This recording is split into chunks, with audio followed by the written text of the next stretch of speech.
Akbar. Baik.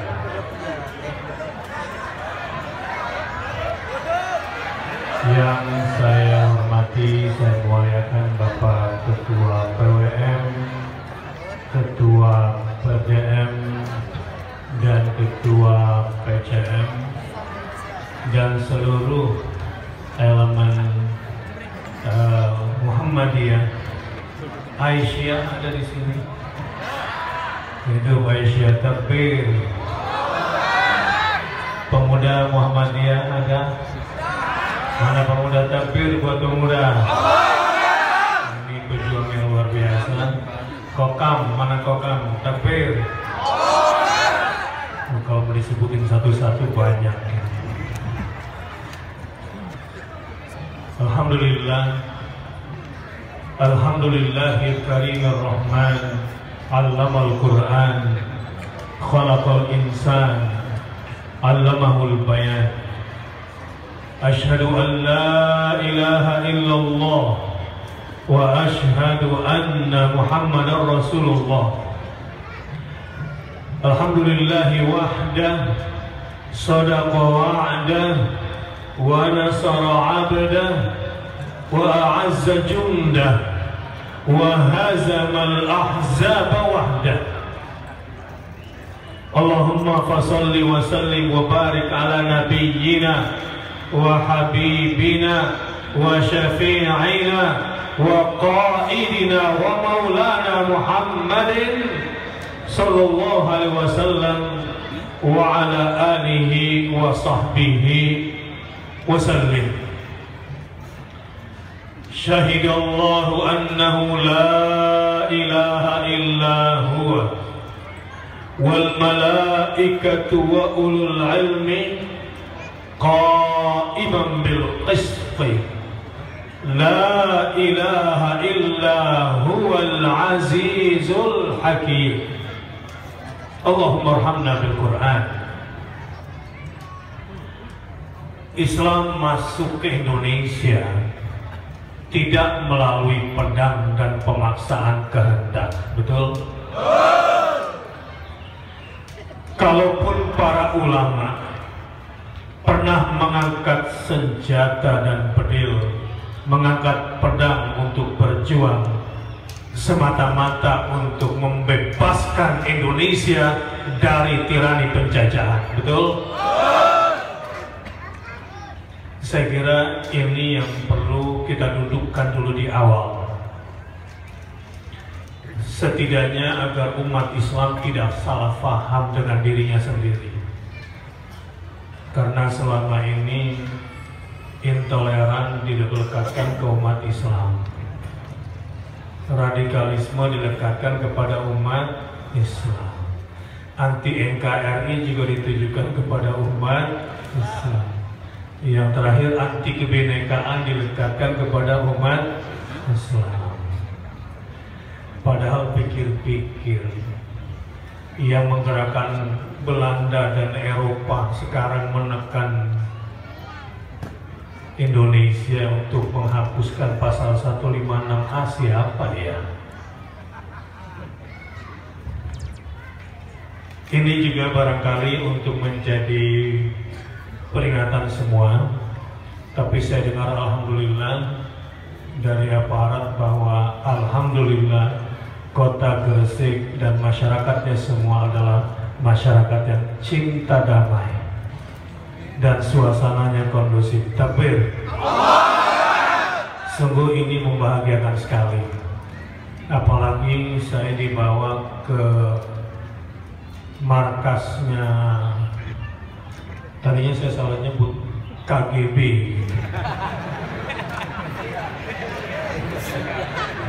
Yang betul adalah GKB. Ya, kita doakan almarhum Haji Bisri dan keluarganya. Dan hari ini saya pun pakai peci kesayangan saya dari Awin. Jadi saya tidak buat-buat karena saya pernah diminta bintang iklan, gak pernah bisa. Karena kalau jadi bintang iklan harus bohong. Tapi kali ini saya tidak bisa bohong. Peci favorit saya adalah Awin. Ini Awing mahar. Mahar ini.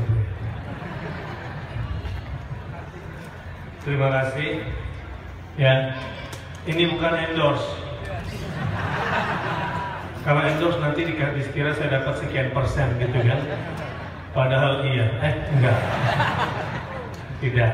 Ini semata-mata karena memang apa adanya.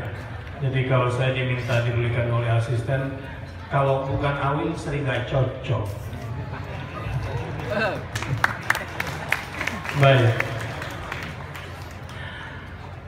Begini. Saat ini umat Islam harus banyak bersyukur dengan semua diskriminasi yang diletakkan kepadanya. Apalagi orang Gresik punya prinsip sing waras ngalah. Ya, bagus tuh ada edaran. Ustadz itu mereka demonstrasi lewat jam 18, kenapa boleh? Kenapa umat Islam nggak boleh? Sing waras? Kan kalian sholat maghrib, mereka tidak.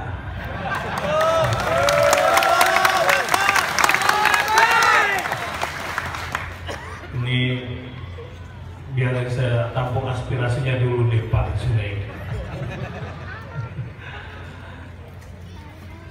Tapi jelas bahwa bukan karakter umat Islam yang memaksakan kehendaknya. La ikraha fiddin. Kenapa la ikraha fiddin? Qad tabayyana ar-rusydu minal ghayy. Betul? Ngapain dipaksa-paksa masuk Islam? Nggak perlu paksa-paksakan Islam kepada orang lain, karena qad tabayyana ar-rusydu minal ghayy. Sudah terang perbedaan mana yang lurus dan mana yang bengkok. Menjadi muslim yang lurus yang bagaimana? Ar-rusydu. Qad tabayyana ar-rusydu adalah orang yang berjalan di atas siratal mustaqim, di atas jalan yang lurus. Lurus itu nggak mesti moderat. Ini kadang kalau moderat ini, wah ini moderat, nggak gitu juga. Wasatan itu bukan moderat terjemahannya. Wasatan itu terjemahannya siratal mustaqim, ghairil maghdubi alaihim waladdallin. Itu wasatan. Umat wasata adalah umat pertengahan yang tidak menyesatkan seperti Yahudi dan tidak ingin disesatkan seperti Nasrani. Maaf, menggunakan bahasa apa adanya, karena Al-Quran yang mengatakan itu. Saya tidak bisa mengganti bahasa Al-Quran, karena memang begitu bahasanya. Ya, tafsir-tafsir sedemikian rupa adanya. Tapi ini radikal nggak ya kalau gue begini? Ya. Tidak. Apalagi kita berbicara di lingkungan Muhammadiyah, warga Muhammadiyah. Pak, belakangan ini saya keliling Indonesia, satu-satunya ormas Islam yang betul-betul pandai memanfaatkan situasi dan potensi. Ya, karena orang Muhammadiyah itu betul-betul berjuang untuk lembaganya karena Allah Subhanahu wa Ta'ala. Saya baru pulang dari Sorong. STKIP yang dapat akreditasi B itu Muhammadiyah satu-satunya se-Papua. Tanahnya sudah 25 hektar dan bertambah akan jadi 60 hektar. 65% mahasiswa dan mahasiswinya non-muslim di Papua. Bermanfaat gak Muhammadiyah? Ini yang disebut dengan Islam berkemajuan itu. Menarik sekali karena STKIP ini kan sekolah tinggi, ST sekolah tinggi, KIP keguruan ilmu pendidikan. Muhammadiyah mengajarkan itu dan 65% non muslim kemudian akan mengajarkan lagi kepada orang lain. Ilmunya ngambil dari Muhammadiyah. Dan inilah dakwah Muhammadiyah rahmatan lil alamin. Tapi yang menariknya adalah alhamdulillah warga Muhammadiyah nggak merasa paling NKRI. Nggak merasa paling Bhinneka Tunggal Ika. Karena langsung dicontohkan dalam bentuk perbuatan.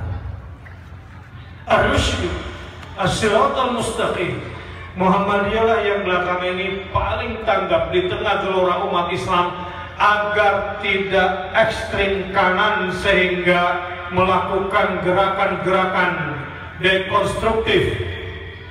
Inginnya rusuh tidak ada di Muhammadiyah, itu betul? Tapi juga tidak menjilat-jilat ke kiri untuk kepentingan-kepentingan sesaat, karena Muhammadiyah sudah kaya, gak perlu lagi colek kiri colek kanan. Tapi memang umat Islam itu harus banyak mencontoh sama gerakan Muhammadiyah ini.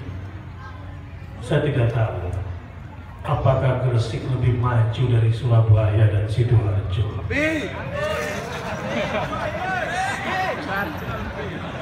Di Surabaya itu sudah buat roti Al-Maidah, betul ya?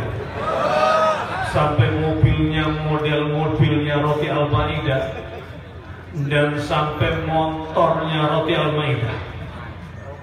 Oh, ternyata Gresik lebih maju. Karena Gresik sudah bikin kota baru dan itu Muhammadiyah yang bekerja. Makanya ketika diceritakan saya jadi tertarik untuk datang ke Gresik. Ini mohon maaf ya Surabaya. Baik, kembali. Bukanlah tipikal umat Islam untuk memaksakan kehendak. Tapi kalau ada yang coba-coba hendak merampok negeri ini, hendak menjajah negeri ini dan mengganggu kedaulatan ini, maka ulama dan warga Muhammadiyah paling depan membela negara Republik Indonesia.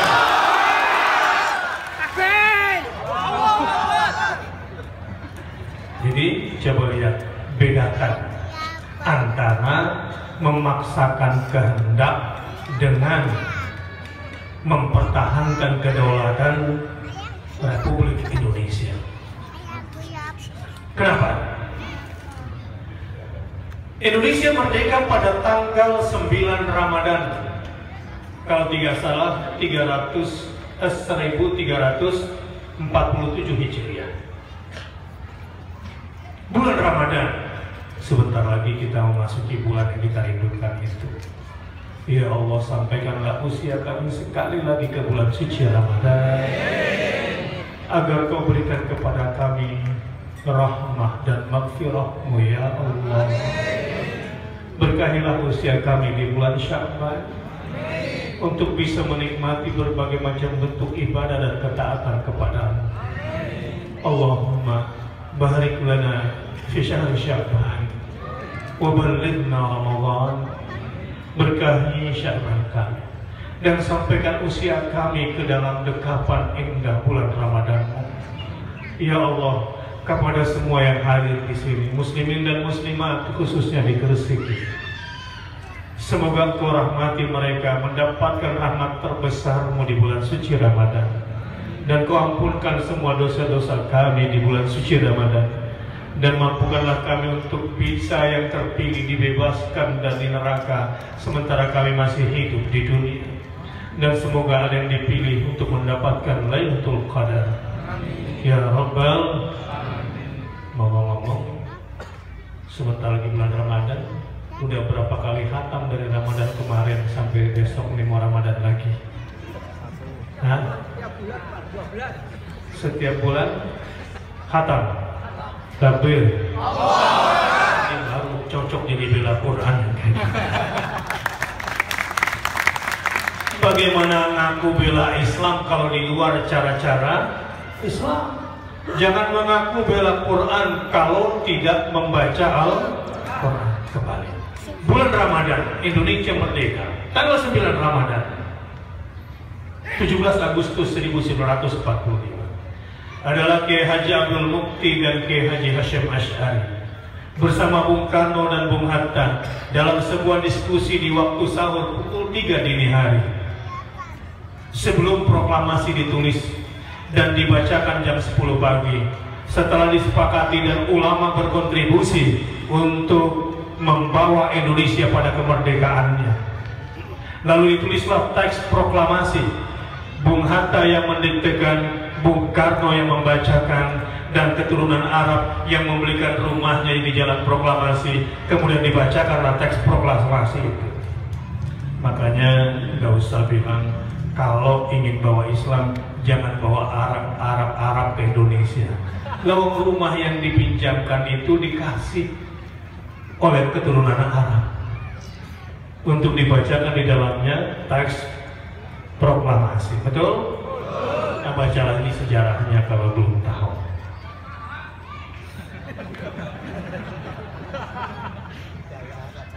Baik. Tapi tetap dengan ciri Islam di Indonesia ini, saudara-saudara, saya ingin berikan peringatan. 4 bulan ke depan versi PBB, ini data 2 bulan yang lalu. 2 bulan yang lalu PBB memprediksi bahwa 6 bulan ke depan, jadi sekarang udah lewat 2 bulan, berarti 4 bulan ke depan diperkirakan akan ada 20 juta jiwa terancam mati kelaparan, dan 90% adalah umat Islam yang terancam mati itu. Iya. Tapi saya di Solo kemarin makan terancam. Sebelum ini terancam yang membahagiakan.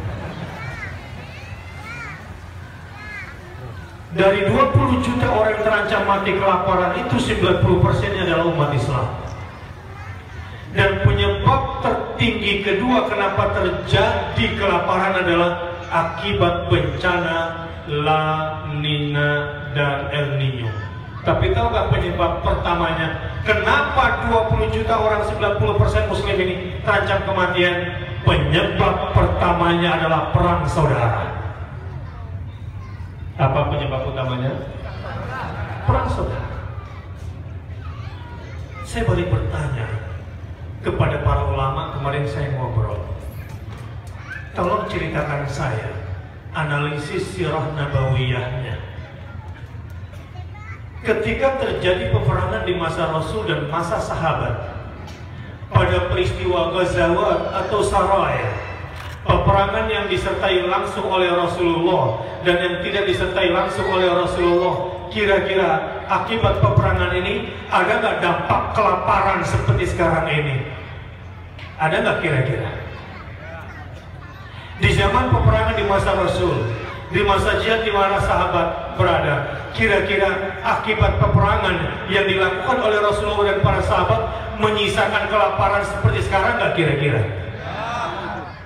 Berarti hati-hati, ada masalah dalam jihad yang dilakukan oleh umat Islam saat ini. Hati-hati.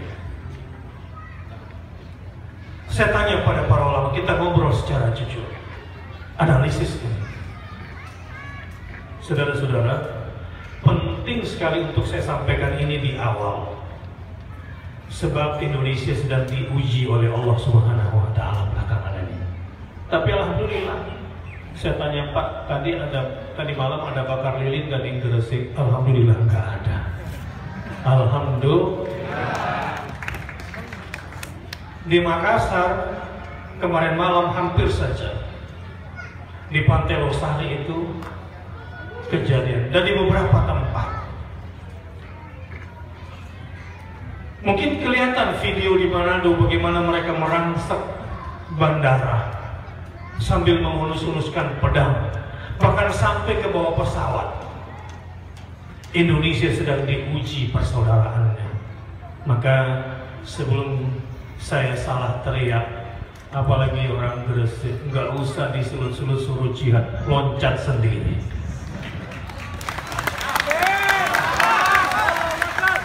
Tapi masalahnya, kalau kita salah melangkah umat Islam ini, mau Indonesia jadi seperti Arab dengan semua peperangan saudaranya? Mau Indonesia jadi Suriah? Tidak. Karena Allah tidak menghendaki demikian. Insya Allah kebangkitan Islam dunia akan dimulai dari Indonesia yang damai. Dulu sejak zaman saya kuliah, saya skeptis, hampir tidak percaya. Para pengamat internasional dan para ulama dunia selalu mengatakan, insya Allah satu hari nanti kebangkitan Islam dunia akan dimulai dari Indonesia. Dari mana mereka melihat? Sementara kami orang Indonesia tidak terlalu percaya diri untuk mengatakan itu. Karena akhlak kalian yang luar biasa. Dari mana kalian melihatnya? Kami melihat kalau kalian pergi haji dan kami datang ke negeri kalian, akhlak kalian membuat kami terpesona. Inilah insya Allah yang akan mencerminkan Islam ke seluruh dunia. Ya, awalnya saya nggak percaya. Ya, namanya orang nggak pede. Karena saya pernah melihat kejadian lucu di Madinah. Jadi orang Indonesia itu kan saking sopannya kadang-kadang lebay. Jadi ceritanya gini Pak, ini zaman saya kuliah. Kan kita lagi sholat, udah selesai, Assalamualaikum warahmatullahi wabarakatuh, Assalamualaikum warahmatullahi wabarakatuh. Ada dua kejadian aneh di depan mata saya. Karena setelah itu saya lagi etikaf. Orang Indonesia ini kan kebiasaan kalau habis sholat salam-salaman, gitu kan? Orang Arab kan gak terbiasa. Colek lah, ngapain? Salaman, oh salam.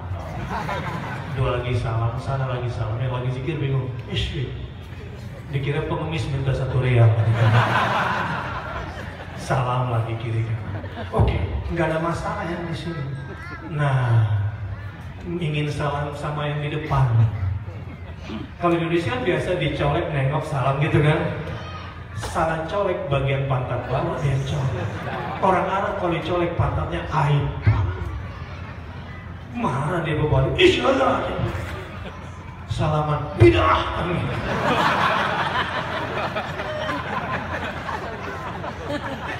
Sampai akhirnya usia sholat sudah datanglah Arab satu lagi yang waras. Yang tadi yang pertama bukan gak waras karena tersinggung, pantatnya dicolek. Mereka tuh lebih suka dipukul keplak kepalanya daripada dicolek pantatnya. Ini rahasia ya. Masing budaya punya caranya sendiri. Datang melatih, dilihat di dakwah begitu. Akhi, kata orang Arab, saya pura-pura nggak tahu, saya di sampingnya. Dia ini orang Indonesia. Memang pengetahuannya tidak sepandai kami. Tetapi dia ingin mengamalkan Assalamualaikum warahmatullahi wabarakatuh, Assalamualaikum warahmatullahi wabarakatuh. Kalau orang Muhammadiyah kan nggak membudaya kan, salam-salaman kiri kanan nggak seperti yang lain lah ya. Sudah paham lah gitu kan? Iya. Belum juga. Ya nggak apa-apa, itu bukan bid'ah. Kan sholat itu dimulai dari iftitah dengan takbiratul ihram, ditutup dengan. Jadi kalau sudah salam kemudian ada salam-salaman kan sudah selesai. Jadi nggak urusannya sama sholat kan? Iya. Jadi nggak bid'ah sholatnya. Datanglah dia. Ya akhir. Ini orang cuma ingin mengamalkan salam. Kamu bilang ini bid'ah, cara kamu ini lebih bid'ah daripada perbuatan dia. Karena dia menghendaki kebaikan. Akhirnya selesai masalah. Ada lagi kasus kedua. Jadi membudaya di Arab itu kan kalau orang sholat kemudian ada yang lewat, teng-tong gitu kan, kayak kereta api gini di halaman. Orang Indonesia lewat, pas mau lewat, teng-tong berhenti dia. Kenapa nggak boleh? Saya perhatikan apa yang dilakukan sama orang Indonesia. Maju lagi, ditahan lagi, teng-tong. Oh dia pikir kurang sopan, tambah dia jalan permisi. Tahu kegiatan dari siaran? Dilanjutkan sholat. Persis. Tetapi situasinya ternyata bukan itu ukurannya. Tidak kita minta sekarang ini umat Islam, Allahu Akbar. Saya mau tanya, saat ini harga diri umat Islam sedang bangkit atau tidak? Gairah umat Islam untuk bersatu sedang kuat atau tidak? Umat Islam sekarang kalau ada yang ganggu berani melawan atau tidak? Ini yang disebut dengan izzah. Allah sedang turunkan izzah Islam ini kepada umat Islam khususnya di Indonesia. Umat Islam sekarang mau melihat peristiwa dengan perspektif Islam, mau menilai masalah sosial dari sudut pandang Islam, mau melihat perspektif hukum dengan sudut pandang Islam. Bahkan di Jakarta kemarin memilih pun di atas 40% dasarnya adalah karena memilih Islamnya. Ini yang ditakuti musuh, sehingga dikatakan janganlah campur adukan antara Islam dengan politik. Iya.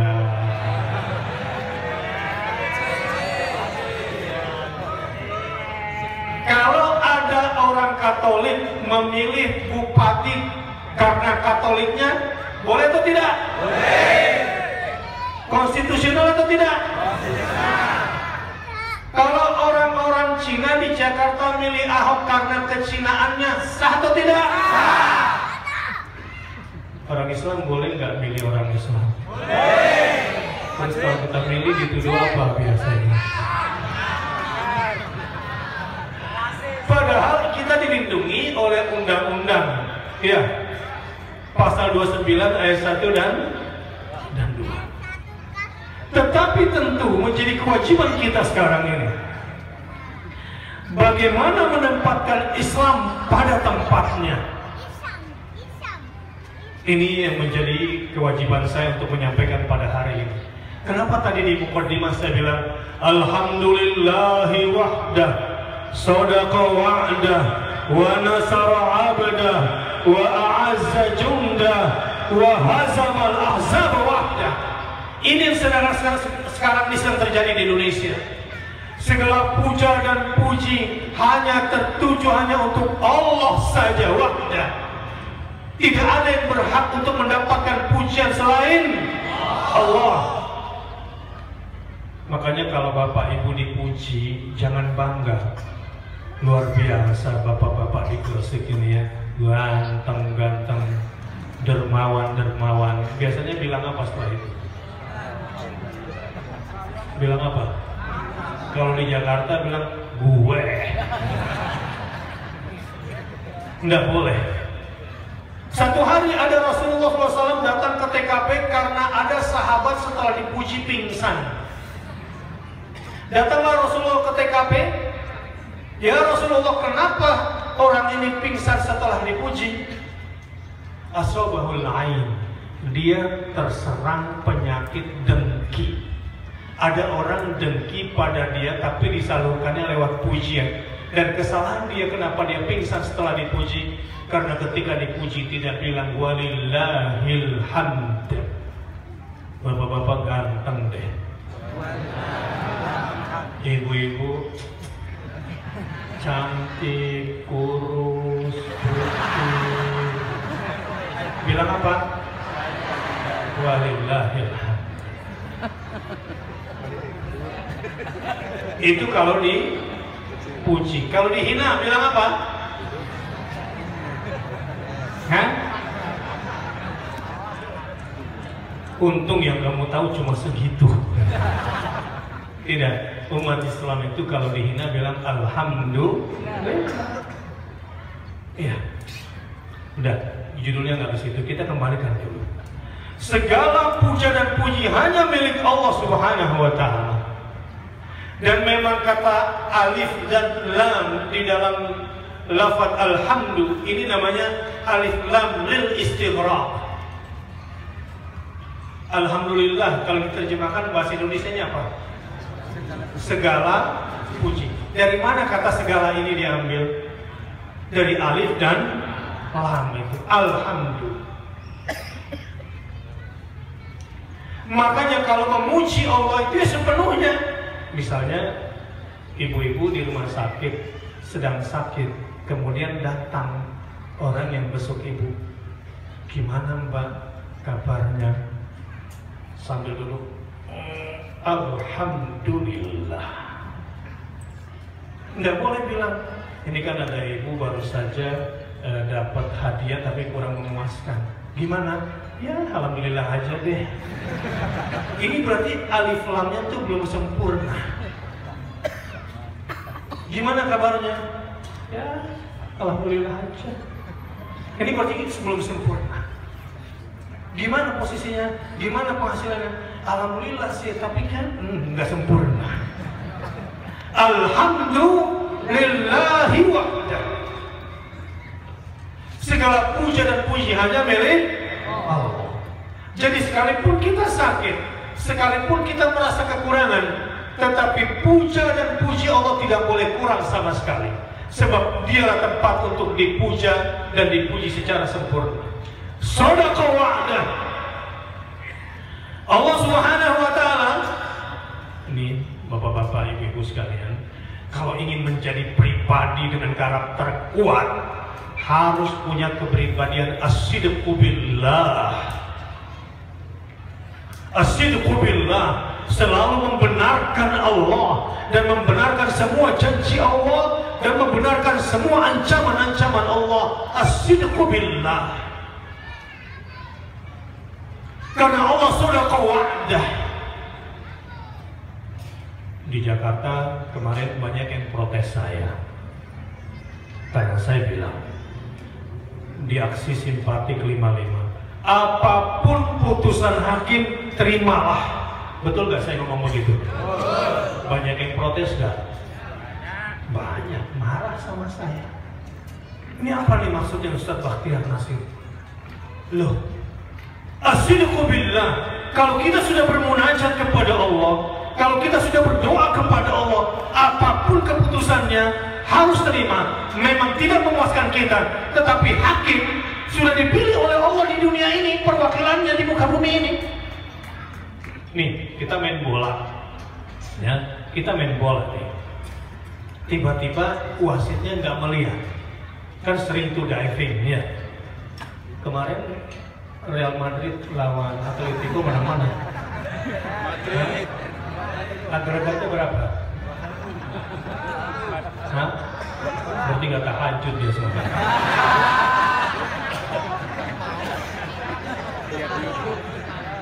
Iya, ini penggemar Piala Champion. Barca masuk nggak? Nanti Real Madrid ketemu siapa? Luar biasa. Gresik di sebelah sana apa namanya?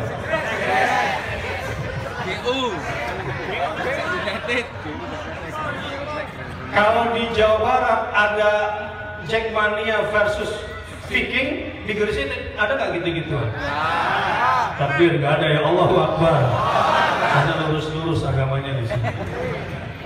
Maaf, aku bercanda bola sama bapak-bapak. Nanti ibu juga saja bercanda sih. Kalau begitu Ustaz Bakhtiar Nasir sebetulnya teroris atau bukan sih? Nggak cocok lah ya. Begini, as-sidqu billah. Saya bilang kepada semua yang protes, kita harus hormati independensi hakim. Teknologi bola kan sekarang kameranya sudah sangat detail, sementara mata wasit nggak sepenuhnya bisa melihat kan. Nah pertanyaannya, kalau ini sebetulnya penalti, tapi kemudian oleh hakim ditentukan tidak penalti, terima apa jangan? Hah? Benar. Protes atau tidak? Terus kalau dua-duanya protes, gimana pertandingannya? Inilah sing waras. Kalau semua nggak percaya pada putusan hakim, karena nggak percaya pada putusan hakim, undang-undang yang diserang. Pasal 156A yang harus dihapus. Saya dengar ada partai yang menginginkan dan mendesak agar pasal 156A-nya yang dihapus. Padahal yang menginginkan ada pasal 156A ini Bung Karno. Yang menuntut ini Partai Merah agar dihapuskan. Ini gagal sejarah nih.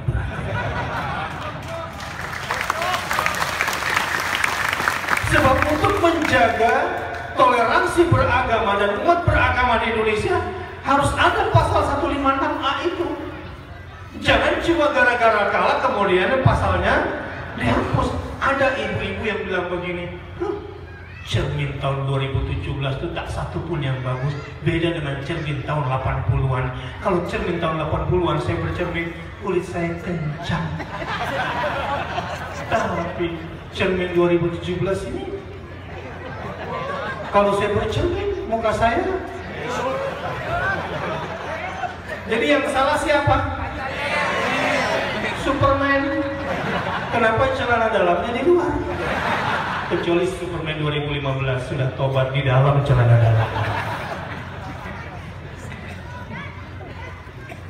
Jadi selamanya kehidupan berbangsa dan bernegara ini tidak akan pernah beres kalau umat Islam sendiri tidak taat pada hukum. Dan kalau memang itu yang terbaik dari sisi keadilan, ya sudah terima dulu. Jangan intervensi hukum. Tugas kita selanjutnya adalah shadaqah wa'dah. Saya bilang kepada umat Islam di tanggal 5 Mei, kita sudah bermunajat kepada Allah di Istiqlal. Kita sudah bermohon kepadanya, sudah meminta kepadanya, ya Allah, turunkanlah keadilan untuk negeriku ini. Setelah itu, pulanglah dengan damai, jaga kebersihan. Alhamdulillah, umat Islam setiap bikin aksi 411, 212, sampai yang saya pimpin sendiri kemudian 55, itu semuanya aman, tertib, damai, dan bersih. Itu ciri khas yang ingin kita tampilkan ke seluruh dunia. Akhlakul karimah, tawakal kepada Allah, tetap menjaga keamanan dan ketertiban, menjaga persatuan. Insya Allah Indonesia akan kuat ke depan. Tapi sekarang kita sedang diuji. Sabar, ya. Sebab udah ada yang nanya saya begini, Ustaz, ini gimana Ustaz? Kita harus bagaimana? Gitu. Maksud lo? Ini kalau kita dibeginikan terus nih gak sabar nih Ustaz. Memangnya cuma dia yang bisa bawa kelewang ke jalan. Kita umat Islam juga bisa. Sing waras. Panas. Mandi.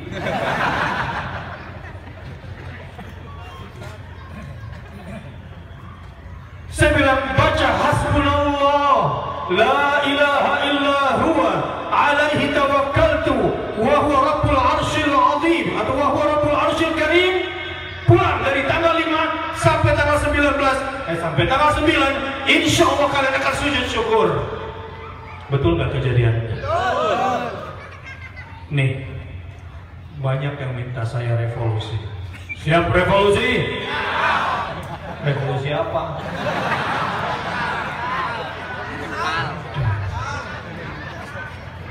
Ustaz, nunggu komando. Komando apa? Revolusi, jumroh. Udah punya ongkos ke Mekah.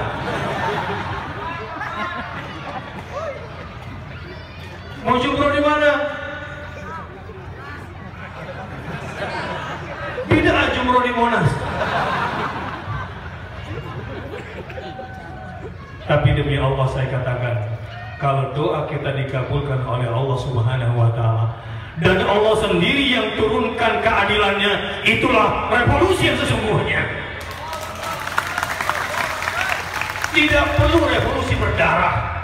Kalau Allah yang sudah turunkan keadilannya lewat para penegak keadilan, dan setiap kita berlaku adil pada diri sendiri, shadaqah wa'dah wa nasara abdah, Allah pasti tolong tentaranya dan pasti menangkan hamba-hambanya. Ini bukan batuk, retorika.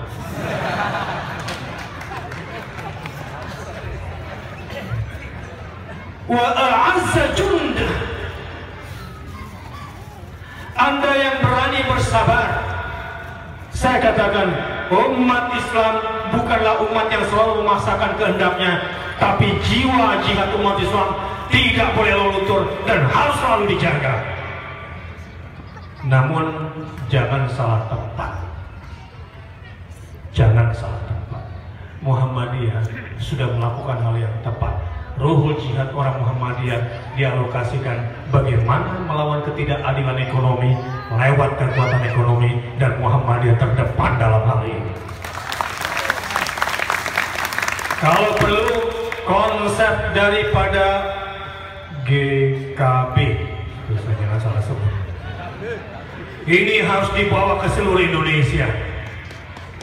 Orang Muhammadiyah menguasai properti, dan orang-orang Islam membeli properti dari umat Islam, lalu kemudian membangun lingkungan Islami dan jadikan itu sebagai miniatur peradaban yang kita bawa ke dunia. Takbir. Retorika kedua. Nggak paham itu maksudnya minta minum.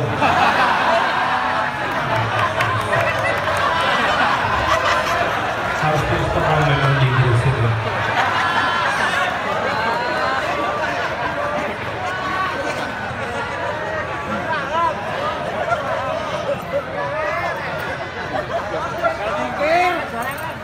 Ini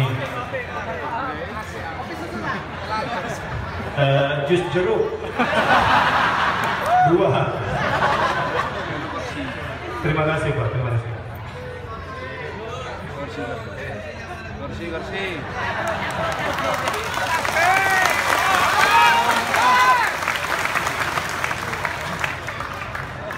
Baik. Wa hazamal ahzaba wahda. Saya mau cerita tahadduts bin nikmah. Bagaimana Allah melawan sendiri semua musuh-musuh dan golongan-golongan musuh Allah Subhanahu wa taala.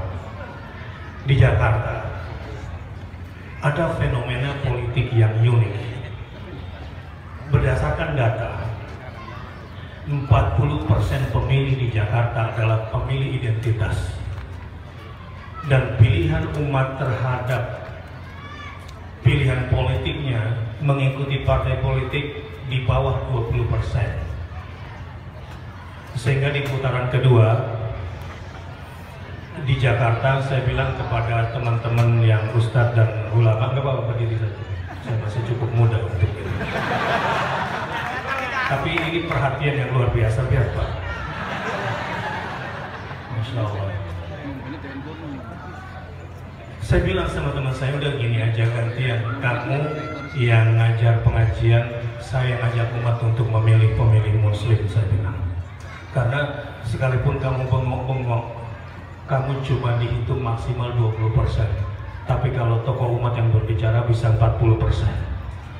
Di luar dugaan, dan kemudian kemenangannya sampai 16%. Telak gitu. Iya. Kenapa? Sebetulnya sederhana. Tahu nggak kenapa kemarin putaran kedua di Jakarta beda dengan putaran pertama?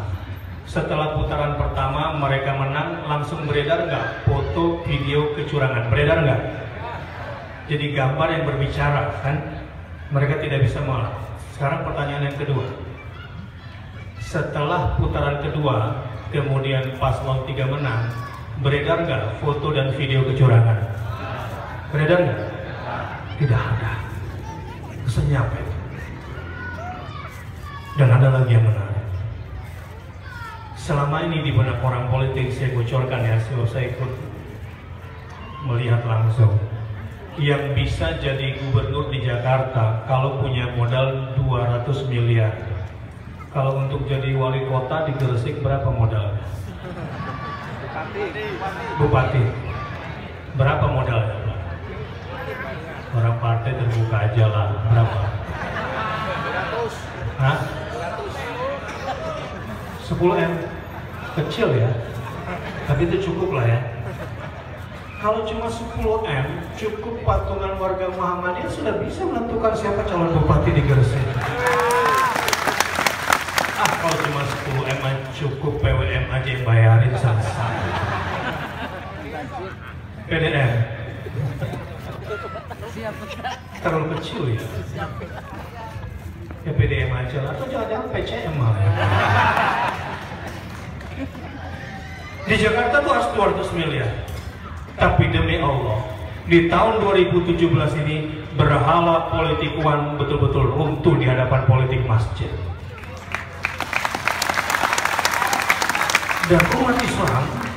Dan umat Islam walaupun dia miskin, sekarang ini berani berkata tidak, bukan kepada narkoba, berkata tidak kepada sembako. Dan ini sebetulnya serangan fajar mereka yang selalu mereka lakukan, tapi fenomena di Jakarta kemarin berbeda suasananya. Wallah, beberapa tokoh politik bilang, Ustaz, ini ajaib umat saat ini. Di luar dugaan. Di belakang mereka itu pemodal-pemodal yang uangnya tidak berseri, berarti uang palsu itu. Dan biasanya, ini saya ngobrol sama orang bisnis, para pebisnis membiayai politik itu biasanya selalu dua kaki kan? Ya. Tetapi kemarin pengusaha-pengusaha mereka tidak boleh sedikit pun mengkucurkan dananya untuk paslon muslim kemarin itu. Tapi demi Allah, wahazamal ahzab wahda. Allah sendiri yang mengatur, Allah sendiri bahkan yang meng-create isunya, dan Allah sendiri yang memenangkan hambanya. Misalnya, mereka itu sudah yakin sekali kalau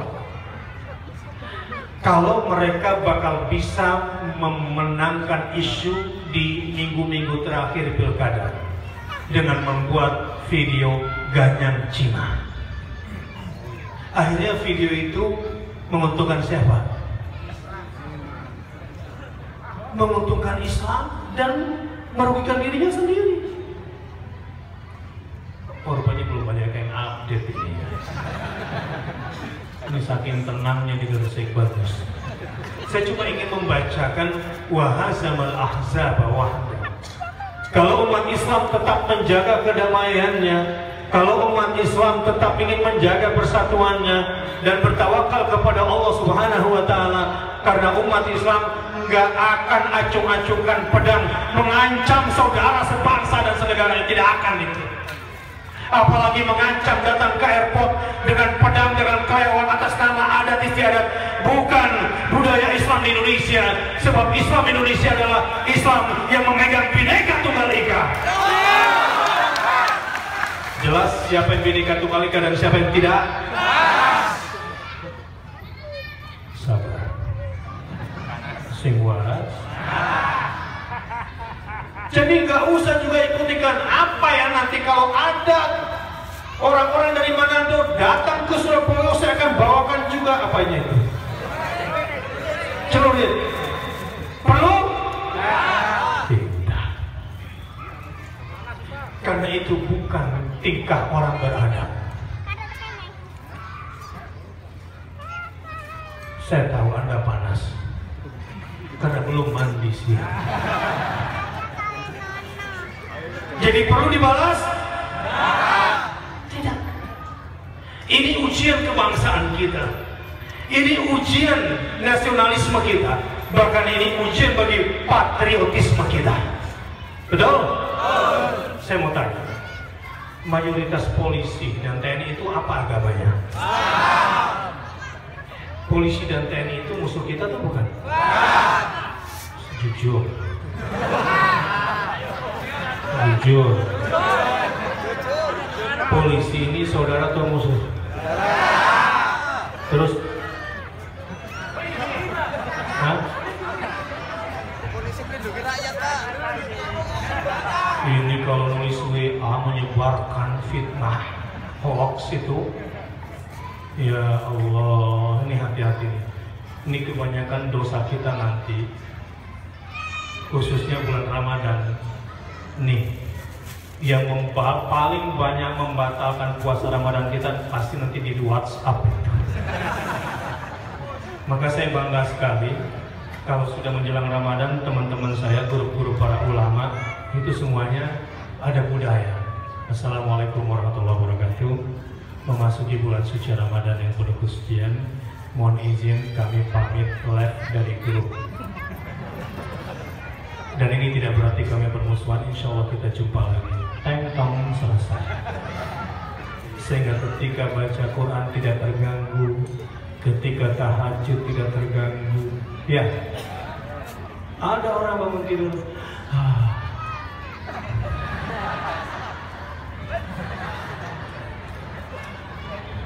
lupa berdoa bangun tidur. Ada nggak yang kayak gitu? Keluar dari itu. Sebab ini sekarang bencana terbesar kita adalah fitnah-fitnah, bahasa-bahasa kotor. Memang kadang senang melihatnya kalau musuh diolok-olok begitu ya. Melihat gambar gitu puas nggak? Puas. Puas. Setelah itu diapakan? Share dosa kalian. Ngerasa nggak saat itu menyebarkan dosa? Baru di komen lagi tambah komen. Kena undang ITE nanti. Seperti Buniani nanti. Hati-hati. Saudara-saudara. Jadi apa yang terjadi semua ini serahkanlah kepada Allah, dan bangsa ini sedang diuji. Jangan terprovokasi. Siap? Ada yang ingin membenturkan sekarang antara muslim dengan non-muslim. Ada yang membenturkan antara Islam dengan etnik. Ini sudah kelihatan tanda-tandanya. Dan saya membaca ini. Dan ternyata ada sebuah agenda global bahwa untuk melawan Islam dan kekuatan Islam yang terus berkembang, benturkan dengan adat dan budaya. Dan di Indonesia sudah mulai dimainkan itu. Cuma saya nggak tega menyebut lembaga apa di PBB yang sedang memainkan itu. Dan itu ada. Dan yang paling bahaya sekarang, yang sedang mereka kerjakan, Bapak Ibu sekalian, saya bersumpah demi Allah, saya tidak main-main dengan apa yang saya katakan. Sebab saya tidak ingin menyesatkan publik dengan informasi yang salah. Sedang diupayakan terjadi benturan berdarah antara sesama muslim. Bahaya. Kalau dua anak laki-laki ibu sedang berkelahinya dahsyat. Biasanya ibu bilang apa sama kedua anak itu? Terus no. Lanjutkan. Terus no. Tak kemplang satu-satu. Apa itu cara yang baik menyelesaikan masalah? Tidak. Ini sedikit tips. Dan kesalahan yang kedua, bapak ibu biasanya marah pada si kakak. Kamu itu kakak, kamu harus ngalah. Loh, yang salah si adik, kenapa kakak yang harus ngalah? Pokoknya kamu kakak harus ngalah. Aku tidak pernah mau menjadi kakak di dunia ini, kata saya. Ibu tidak adil. Ya tapi kan kamu tetap kakak, harus ngalah. Gak bisa begitu ibu. Bukan yang benar adalah benar, yang salah adalah salah. Jadi mau apa? Nah, orang tua, dan ini modul bagaimana agar kita bisa menyelesaikan masalah secara baik. Katakan kepada si adik kalau salah adalah salah. Katakan bahwa kalau si kakak benar adalah benar. Supaya sejak kecil kakak beradik kalau terjadi konflik, tidak terjadi kezaliman dalam hal ini. Nah sekarang mudah-mudahan pemuda Muhammadiyah tidak bisa diperalat. Setuju? Kokam tidak akan mau menjadi backing siapapun. Setuju? Insya Allah para pimpinan-pimpinan Muhammadiyah amanah menjalankan ini. Pimpinan-pimpinan Muhammadiyah ruh jihadnya jangan diragukan. Tapi mereka bukanlah sumbu pendek yang model dibelok-belokkan dengan mudah. Betul nggak? Ini bentukan Muhammadiyah. Apalagi hanya untuk dipengaruhi kepentingan politik sesaat. Tidak kan? Ya. Karena Muhammadiyah sudah punya uang, jadi gak perlu. Ini maknanya adalah perkuat basis-basis ekonomi di masjid. Di Jakarta kemarin masjid-masjid yang lagunya nggak ganti-ganti dari dulu sampai sekarang. Ya dana, ya dana, dana, ya dana, dananya kurang. Masjid-masjid yang begini ini yang diiming-imingi marbotnya untuk umroh, untuk jalan-jalan ziarah Wali Songo. Tapi nggak ada yang datangi dan nggak ada yang berani datangi Masjid Muhammadiyah. Karena dia akan bilang, uangmu piro, uangku lebih banyak dari uang kamu. Jadi siap jihad ekonomi? Siap. Ini saya kira kalau saya berbicara di Muhammadiyah seperti ini. Baik. Alhamdulillahi wahdah, sadaqa wa'dah, wa nasara abdah, wa a'azza jundah, wa hazamal ahzaba. Siap berpegang kepada kalimat ini? Selama umat Islam kuat tauhidnya kepada Allah, kuat tawakalnya kepada Allah, nggak mungkin umat Islam mau diadu domba. Kemarin saya sebetulnya sejak tanggal 1 November tidak pernah mau muncul di TV. Emang sih pernah dicekal juga di TV One. Ada pesanan dari atas kepada pemilik TV kepada yang di bawahnya, nama wajah Bakhtiar Nasir nggak boleh muncul lagi di program TV. Oh gitu ya caranya ya. Tapi ingin saya katakan begini, ya, bahwa Allah itu punya caranya sendiri. Ini umat Islam dengan izin Allah, walaupun tidak punya TV mainstream, betul? Dan khusus warga Muhammadiyah, mulai hari ini channel pertama yang harus dibuka adalah TV-mu. Siap? Channel apa yang pertama kali dibuka? TV-mu. Insya Allah nggak ada maksiat di situ. Setuju? Mulai hari ini apa telepon? Channel TV-nya? Apa? TV-mu. Itu kalau umat Islam sudah kembali ke situ dan kemudian tersosialisasikan dengan baik, insya Allah akan aman jadi. Tetapi yang ini saya katakan adalah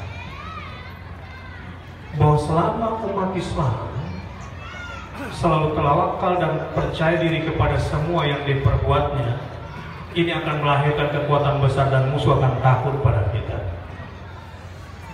Tidak akan ada konglomerat di Indonesia ini kalau 83% pasar umat Islam hanya beli produk-produk umat Islam. Umat Islam beli properti kepada umat Islam, betul? Saya dengar orang-orang Gresik percaya kalau beli propertinya sama BTP, katanya begitu ya? Apa? Saya pura-pura salah, padahal nggak tahu. Ini bagus. Ibu-ibu siap belanja di warung tetangga? Siap belanja di warung tradisional? Di pasar tradisional? Ini maunya ke mall terus. Enggak ada ya? Salah bicara. Di Surabaya. Di Surabaya ya? Bagus sekali. Kalau umat Islam sudah kembali kepada produk-produknya, apalagi nanti di bulan Ramadan, infak, sedekah, zakat harta, zakat fitrahnya kelazismu kemana? Kemana? Demi Allah, pengurus-pengurus Muhammadiyah akan amanah dan berkembang di Indonesia di kekuatan baru. Apalagi nanti waktu kurban, warga Muhammadiyah di Gresik minimal itu berkorbannya, belinya dari Muhammadiyah dan berkorbannya lewat Muhammadiyah. Dari keuntungan bisnis kambing dan sapi saja cukup untuk bikin sekolah baru atau universitas baru. Siap? Ini ukhuwah yang ingin saya katakan sekarang ini. Jaga persatuan, jaga persaudaraan. Apa yang sudah dilakukan oleh Muhammadiyah sedikit saya ceritakan. Negara Indonesia hanya punya 48 rumah sakit vertikal. Muhammadiyah punya lebih dari 100 rumah sakit. Level tinggi ya. Muhammadiyah, aduh kalau mau disebutin semuanya, berapa jumlah fakultas kedokterannya dan berapa jumlah dokter yang ditamatkan dari fakultas kedokterannya, kemudian dimasukkan bahkan klinik-klinik Muhammadiyah terbanyak se-Indonesia. Di bidang pendidikan dan kesehatan, di dua sisi ini, kalau satu negara itu kuat pendidikannya, bagus kesehatannya, maka majulah bangsa ini. Islam berkemajuan yang dibawa oleh Muhammadiyah, percaya lokomotif terdepan, terbesar membawa kemajuan Indonesia. Saya tidak bercanda dengan apa yang saya katakan. Saya katakan saya takut kalau saya menyesatkan publik. Tetapi ini semua tahadduts bin nikmat. Kalau kita senantiasa menjaga persaudaraan kita, ukhuwah Islamiyah kita kepada siapapun, Muhammadiyah sebagai organisasi massa Islam tertua di Indonesia bersikap dewasa dan membawa umat pada kemajuannya, percayalah, Muhammadiyah lah yang akan menjadi lokomotif terdepan membangkitkan Islam di dunia lewat Indonesia ini. Kita harus percaya diri untuk melakukan itu, tapi satu syaratnya, siap bersatu, siap bersaudara, siap berukhuwah Islamiyah. Ini kita bawa dari ukhuwah Islamiyah kita bawa sampai kepada persatuan Indonesia, sehingga tidak akan ada yang bisa memecah belah Indonesia. Setuju? Wadhkuru nikmatallahi alaikum idh kuntum a'da'an fa'allafa baina qulubikum fa'asbahtum bi ni'matihi ikhwan wa kuntum ala syafa hufratin minan nar fa'anqadakum minha kadzalika yubayyinullahu ayatihi la'allakum tattaqun. Ingatlah akan nikmat Allah yang diberikan kepadamu. Nikmat apa? In kuntum a'daan, ketika kamu masih berpecah belah, kamu masih bermusuh-musuhan, kamu masih berkotak-kotak. Mau dikotak-kotakan? Kotaknya sekarang sudah terbuka. Ketika kamu masih terpecah belah, saat itu kamu saling bermusuh-musuhan, fa'allafa baina qulubikum. Nikmat besar yang Allah berikan kepada umat Islam di Indonesia setelah izzah Islam adalah ukhuwah Islamiyah yang Allah berikan, dan ini modal kekuatan utama untuk Islam menang melawan kekuatan apapun di muka bumi. Fa'allafa baina qulubikum. Allah kemudian kan satukan hati kalian, disatukan hati menjadi satu pikiran, satu fikrah, satu fikrah kemudian menjadi satu sikap kemudian menjadi satu langkah gerak. Dan umat Islam saat ini bukan lagi sekerumunan orang, tapi umat Islam saat ini sudah menjadi sebuah barisan, dan barisan umat Islam selangkah lagi kalau kita mau menjadi orang yang bersaudara dan menjaga persaudaraan, insya Allah akan betul-betul terjadi di Indonesia ini. Ka'annahum bunyanun. Innallaha yuhibbul ladzina yuqatiluna fi sabilihi saffan ay saffin ka'annahum bunyanun marsus. Ini memang sekarang ini umat Islam banyak disematkan kepadanya intoleran, anti NKRI, anti kebinekaan. Tahu sebetulnya apa sih yang terjadi? Yang terjadi mereka sedang takut kalau umat Islam ini bersatu. Nggak mungkin konglomerat bisa jadi konglomerat di Indonesia kalau pasar terbesar umat Islam ini tidak membeli produk dia. Itu yang namanya sari roti akan selesai masalahnya kalau diganti namanya menjadi syar'i roti. Percayalah, Langkah kita tinggal selangkah lagi. Umat Islam yang tadinya merupakan kerumunan sekarang sudah menjadi sebuah barisan, dan barisan ini tinggal satu langkah lagi. Kalau sampai kepada level ka'anna bunyanun marsus, menang kita insya Allah. Siap? Gimana caranya Ustaz? 2 langkah yang ini saya tawarkan. Hah? Ini bukan minum, ini seni. Pertama, warga Muhammadiyah harus terikat pada fatwa Majelis Tarjih Muhammadiyah. Siap? Siap. Siap gak? Siap. Yang bukan warga Muhammadiyah yang ada di sini, siap terikat pada fatwa ulama? Siap. Ini modal sosial penting. Selama ini, kenapa umat Islam terpecah belah? Penyebab yang paling berbahaya dan jarang difahami adalah karena umat Islam selama ini berkata, itu kan fatwa ulama tidak mengikat. Ini bahaya. Tapi alhamdulillah sekarang ini umat Islam mau berpegang pada fatwa ulama, betul? Siap terikat pada fatwa ulama? Warga Muhammadiyah siap terikat pada fatwa Majelis Tarjih dan Tajrid Muhammadiyah? Takbir! Takbir! Takbir! Kalau mau Muhammadiyah menjadi bunyanun marsus, tinggal satu lagi. Tambah satu lagi. Setelah mau berpegang pada fatwa ulamanya, Muhammadiyah kemudian tunduk pada kepemimpinan informal ulamanya. Di sini ada PCN, ada PDN, ada PWM tunduk kepada PP. Kalau ini semua bersatu padu, infaknya, sedekahnya, zakatnya, kelazismu, kurbannya juga lewat mana? Lazis. Bantuan kemanusiaannya lewat selain lazismu, MBMC. Kalau ini yang terjadi, itu yang disebut dengan ka'annahum bunyanun marsus. Nggak akan ada lagi kristenisasi seperti pasca tsunami di Aceh. Nggak ada lagi kristenisasi pasca terjadi gempa di Padang yang kita saksikan itu.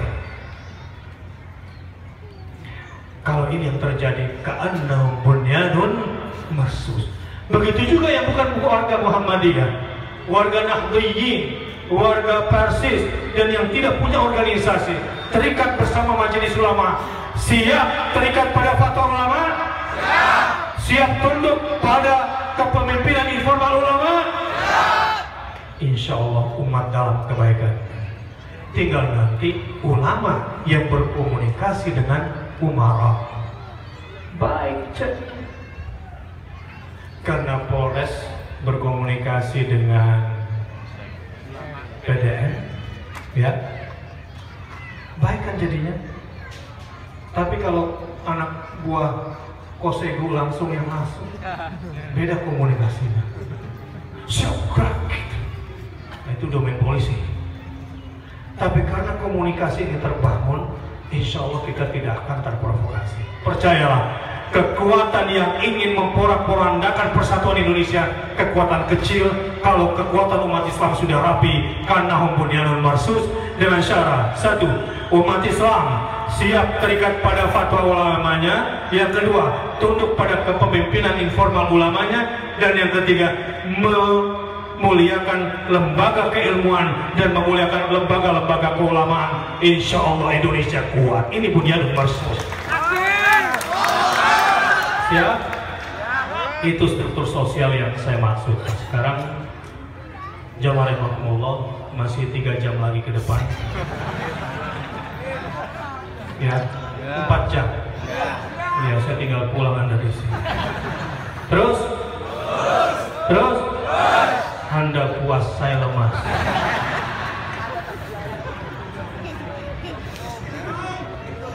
Siap? Nah, penyebab konflik itu yang kita redam, ya. Pak, berapa menit lagi nih? Hah? 5 menit. Sebetulnya saya mau nyanyi tapi nggak cukup. Cukup. Begini, saya ingin kita semua meredam konflik. Caranya, coba, ini kadang-kadang masalah persepsi saja. Dan yang kedua, azas husnudzon, prasangka baik kepada saudara, ini kurang dipakai. Ini yang sedang menyebar di antara kita adalah negative thinking. Suka menyebarkan fitnah terutama di medsos. Bapak-bapak, tahu nggak kesalahan besar bapak-bapak di hadapan ibu-ibu? Tahu nggak? Mau nggak saya bocorin? Saya tanya ibu-ibu ya, ibu-ibu jawab benar atau salah? Ya, belum, benar-benar aja. Sentimen sekali sama suami.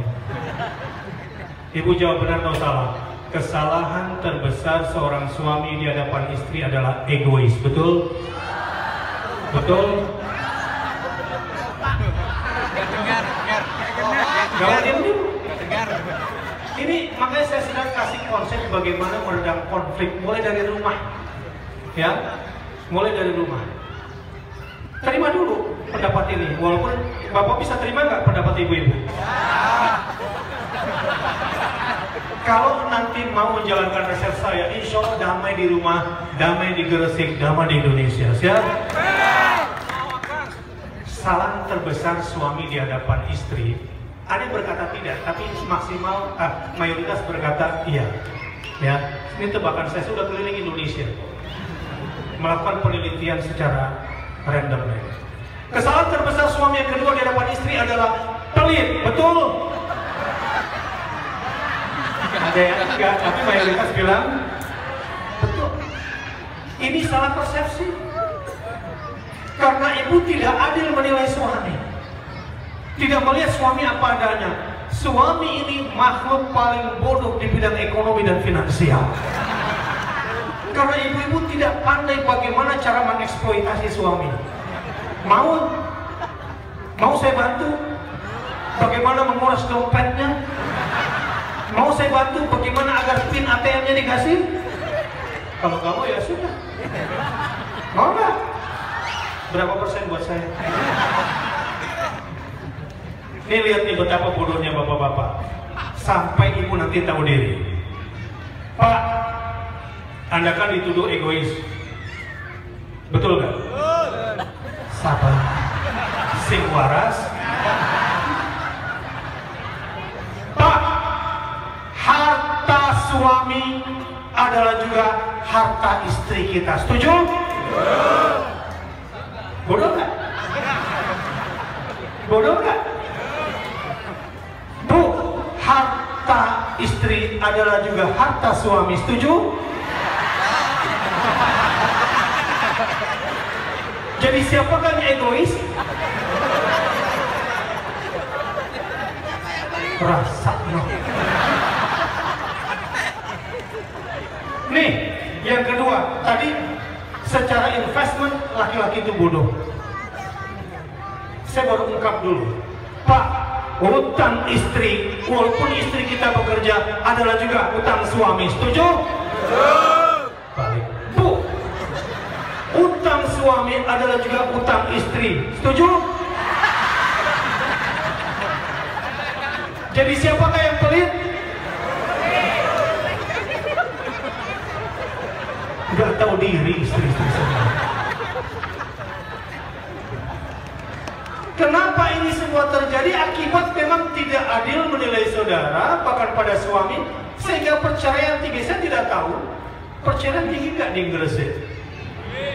Penyebab perceraian tertinggi sekarang bukan talak, tapi khulu. Bukan suami yang menceraikan, tapi istri yang minta dilepas dari suami gara-gara persepsi yang tadi itu.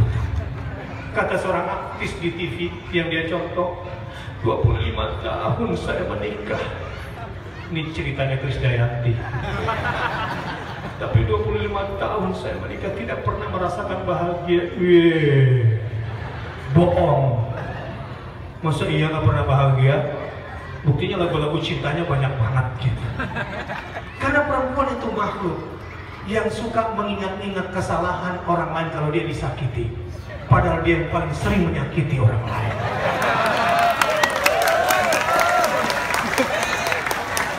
Biarin saya bongkar semua rahasia satu-satu. Kayak sinetron aja. Sekarang bapak-bapak giliran. Ibu-ibu tahu gak kesalahan terbesar istri di hadapan suami? Tahu gak? Mau gak saya beritahu? Mau? Bapak bilang benar atau salah? Kesalahan terbesar istri yang pertama di mata suami adalah cerewet. Betul? Betul? Salah paham. Bapak-bapak tahu kesalahan terbesar suami di hadapan istri? Hah? Ibu jawab ya betul atau salah. Yang kedua ini banyak betulnya, tapi ada yang bilang salah. Salah. Tadi kesalahan istri sudah ya. Tahu nggak bapak-bapak kesalahan suami istri yang kedua? Ibu-ibu mau saya kasih tahu? Ada yang bilang tidak, tapi sebagian besar iya. Boros, betul? Betul? Yang bilang tidak angkat tangan. Satu, istrinya bagus. Ini suami yang bagus sekali. Coba bapak-bapak, gampang mana buat bapak-bapak nih? Sebutkan 10 kebaikan istri, atau gampang sebutkan 10 kesalahan istri, kekurangan istri. Mana yang paling gampang untuk disebutkan? Tahu nggak sebab kenapa terjadi konflik itu? Karena dalam persepsi rasa adil kita tidak bisa terangkan. Pak, tidak ada istri yang cerewet. Yang ada adalah kecerdasan verbal perempuan 3 kali lipat dibanding laki-laki. Karena rata-rata laki-laki itu cuma mampu mengeluarkan 7.000 kata per hari, sementara perempuan 20.000 minimal sampai 21.000. Jadi 1 banding berapa? Makanya ibu nggak usah sakit hati kalau ibu telepon, Pak, menurut papa aku ambil yang pink atau yang ungu atau yang merah. Sebab yang merah aku sudah punya, tapi kalau yang ungu nggak ada pasangannya. Kira-kira menurut papa yang mana? Serah. Sakit nggak digituin bu? Itu karena suami memang lemah komunikasinya. Dan perempuan itu makhluk kuat di hadapan suaminya. Laki-laki itu lemah di hadapan istrinya karena tidak ada obat kuat untuk perempuan.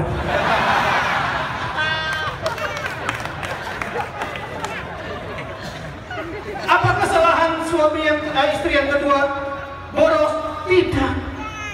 Apalagi menjelang Ramadan, ya, yang ada adalah bahan baku, bahan apa?